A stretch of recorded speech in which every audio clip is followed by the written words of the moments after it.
జ్యోత్స్న సూరజ్ దగ్గరికి వెళ్లి తనని లాగిపెట్టి కొడుతుంది. ఏంటి బంగారం ఇలా కొట్టేశావు అని అంటాడు సూరజ్. ఒరే చెప్పరా, నన్ను ట్రాప్ చేయడానికి ఎంతకు అమ్ముడుపోయావు?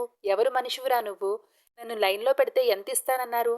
నువ్వు రాకముందు నా జీవితం ఇలా ఉండేది కాదు. నువ్వు అడుగుపెట్టావు, నన్ను నాకు దూరం చేశావు. చెప్పరా, నన్ను ఎవరు ట్రాప్ చేయమన్నారు? దీపనా? అది నీలాంటిదే. అది కూడా నీలాంటిది. దాని స్వార్థం కోసం ఎంతకైనా తెగిస్తుంది. అవతల వాళ్ళ జీవితాలు సర్వనాశనం అయిపోయినా పట్టించుకోదు. దీప అడుగుపెట్టక ముందు అద్భుతంగా ఉండేది నా జీవితం. ఇది నా కర్మరా. ఈ అనాథగాళ్లంతా నా జీవితాన్ని నాశనం చేస్తున్నారు. దీప ఏమో మా బావను తగులుకుంది, నువ్వేమో నన్ను తన్నుకుపోవాలని చూస్తున్నావు అని తెగ ఆవేశపడిపోతూ ఉంటుంది జ్యోత్స్న. దాంతో సూరజ్, ఏంటి, ఏదో ఈ రోజే నిన్ను లవ్ చేస్తున్నట్లుగా మాట్లాడుతున్నావు? డే 1 నుంచి నేను నిన్ను ప్రేమిస్తున్నానని వెంటపడుతున్నా కదా అని అంటాడు సూరజ్. ఇలాంటి తిక్కలోడికి ఇలా తిక్కగానే చెప్పాలి. నువ్వింకా ఇక్కడే ఉంటే నాకు పిచ్చి వచ్చేలాగా ఉంది. ఏంట్రా, ఏమన్నావ్? ఇంటి వాకిలి ముందు మన పెళ్లి పందిరి వేస్తావా? సరే, ఆ పెళ్లి పందిరి నా వైపు నుంచి వచ్చిన వాళ్ళతో నిండిపోతుంది. మరి నీ వైపు నుంచి ఎవరొస్తారో చెప్పరా? అనాథ. నీ బతుక్కి తగ్గట్టే నీ కోరిక ఉండాలి. చేస్తే దిక్కులేని అనాథగాడివి.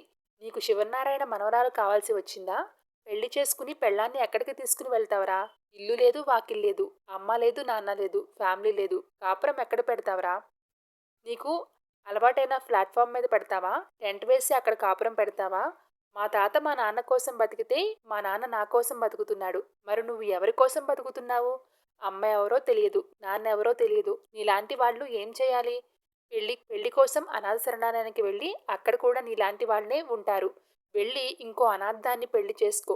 దాని మెడలో తాడి కట్టు. ఆ తరువాత మొగుడు పెళ్ళాలు కలిసి జ్యూసులు అమ్ముకోండి. చిచి, నిన్ను చూస్తుంటే నాకే అసహ్యం వేస్తుంది అని అంటుంది జ్యోత్స్న. అప్పటి వరకు చాలా సహనంగా ఉన్న సూరజ్, ఆపవే, ఎందుకు గింజుకుంటున్నావు? నేను అనాథనని నీకెవరు చెప్పారు అని అరుస్తారు. అన్నీ చెప్పుకుంటేనే తెలుస్తాయా?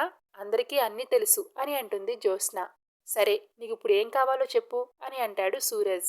ఏం కావాలన్నా చేస్తావా అని జ్యోత్స్న అడిగేసరికి, నేను అడిగాను అంటే మాట ఇచ్చినట్టే అని అంటాడు సూరజ్. అయితే అడుగుతున్నా, నువ్వు వెళ్ళిపోవాలి ఈ ఇంట్లో నుంచి, నా జీవితంలో నుంచి అని అంటుంది జ్యోత్స్న. దెబ్బకు సైలెంట్ అయిపోతాడు సూరజ్. ఏంట్రా, నోటు మాట రావడం లేదు? ఇది నీ సమాధానం అని అంటుంది జ్యోత్స్న. నా సమాధానం ఏంటో చెప్తే వింటా కదా. నువ్వు అడిగావు, నేను మాట ఇచ్చాను. వెళ్ళి ప్రశాంతంగా పడుకో. ఇక నేను ఈ అవుట్ హౌస్లో ఉండను, నేను నీకు కనిపించను అని అంటాడు సూరజ్. నాకు కావాల్సింది కూడా అదేనని జ్యోత్స్న అనడంతో, వెళ్ళవే, వెళ్ళి హాయిగా పడుకో. నువ్వు అనుకున్నది జరుగుతుంది అని అంటాడు సూరజ్. ఇక జ్యోత్స్న లాస్ట్ నైట్ చెప్పేసి అక్కడి నుంచి వెళ్ళిపోతుంది.